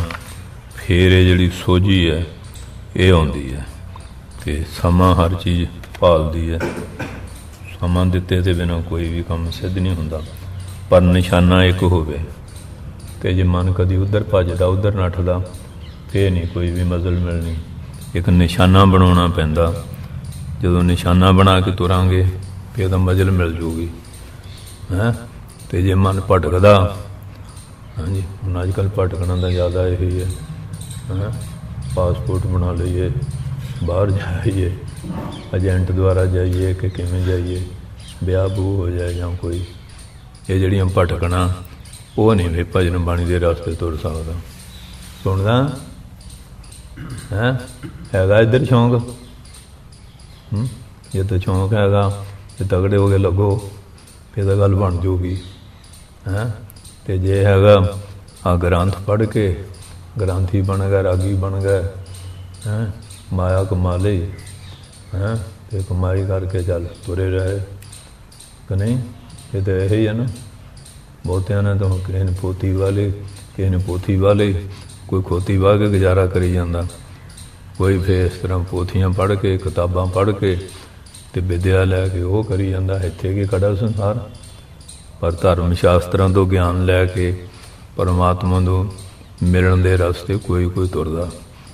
ਤਾਂ ਹੀ ਕਹਿੰਦਾ, ਭਗਤਾਂ ਕੀ ਚਾਲ ਨਿਰਾਲੀ, ਚਾਲਾਂ ਨਾਲੀ ਭਗਤਾਂ ਕੇਰੀ, ਬਿਖ ਮਾਰਗ ਚੱਲਣਾ, ਲੱਭ ਲੋਭ ਅਹੰਕਾਰ ਤਜ ਤ੍ਰਿਸ਼ਨਾ, ਬਹੁਤ ਨਹੀਂ ਬੋਲਣਾ, ਖੰਨਿਓ ਤਿੱਖੀ ਬਾਲੋਂ ਨਿੱਕੀ, ਏਤ ਮਾਰਗ ਜਾਣਾ। ਇਹ ਮਾਰਗ ਆ ਖੰਡੇ ਧਰ ਗਲੀ ਅਤ ਭੀੜੀ, ਭਾਈ ਗੁਰਦਾਸ ਕਹਿੰਦੇ। ਸੋ ਇਸ ਵਾਸਤੇ ਹੁਣ ਇਹਦੇ 'ਚ ਨਰੋਲ ਜਿਹੜੇ ਪਰਮਾਤਮਾ ਦੀ ਪ੍ਰਾਪਤੀ ਦੀ ਇੱਛਾ ਵਾਲੇ ਜਿਗਿਆਸੂ ਜਨ ਆ, ਹਾਂਜੀ, ਉਹਨਾਂ ਵਾਸਤੇ ਇਹ ਜਿਹੜੀ ਅਧਿਆਤਮ ਦੀ ਵਿਦਿਆ ਬੜੀ ਲਾਭਕਾਰੀ ਹੈ। ਅਤੇ ਬਾਕੀ ਤਾਂ ਕਹਿਣਗੇ ਲਓ ਜੀ ਐਵੇਂ ਇਹ ਗੱਲਾਂ ਬਣਾਈਆਂ। ਇਸ ਕਰਕੇ ਹੁਣ ਅਗਲਾ ਪ੍ਰਸੰਗ ਜਿਹੜਾ ਧਿਆਨ ਜਾਂ ਭਾਸ਼ਣ ਦਾ ਫਲ ਕੀ ਹੈ, ਈਸ਼ਵਰ ਦੀ ਭਾਸ਼ਣ ਕਿਉਂ ਕਰੀਏ, क्यों करनी चाहिए है, उस विषय ते आपां अगले समय विच विचार करांगे। उस समय की उड़ीक करो। वाहिगुरू जी का खालसा, वाहिगुरू जी की फतेह।